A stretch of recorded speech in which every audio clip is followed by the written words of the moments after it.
ये कहानी है विशाल की, जो एक आईटी कंपनी में काम करता था और रात की शिफ्ट में देर से घर लौटता था। हर दिन की तरह उस दिन भी वो ऑफिस से लौटा। रात के करीब 2:30 बजे आ रहे थे, थका हुआ था, तो आते ही मोबाइल साइलेंट पर रखा और सो गया।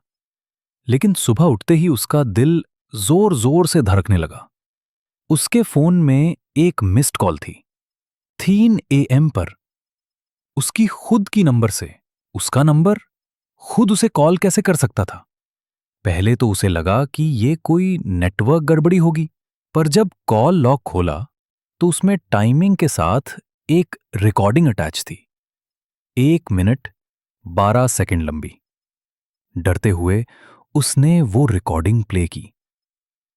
शुरुआत में कुछ नहीं था, बस हवा की आवाजें, फिर हल्की हल्की फुसफुसाहटें, और फिर उसकी अपनी आवाज। अगर तुम ये सुन रहे हो तो मैं अब भी उस कमरे में बंद हूं। मुझे वहां से निकलने दो। मैं अब भी जिंदा हूं। विशाल डर के मारे मोबाइल गिरा बैठा।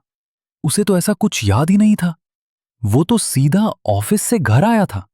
उसने दोस्तों से बात की, लेकिन सबने इसे मजाक समझा। लेकिन उस रात कुछ और ही हुआ। रात के 3 बजे जब वो सोने की कोशिश कर रहा था, तब दरवाजे की घंटी बजी, धीमी, लंबी। और एक बार उसने दरवाजा खोला। बाहर कोई नहीं था, लेकिन जमीन पर एक पुराना रिकॉर्डर पड़ा था।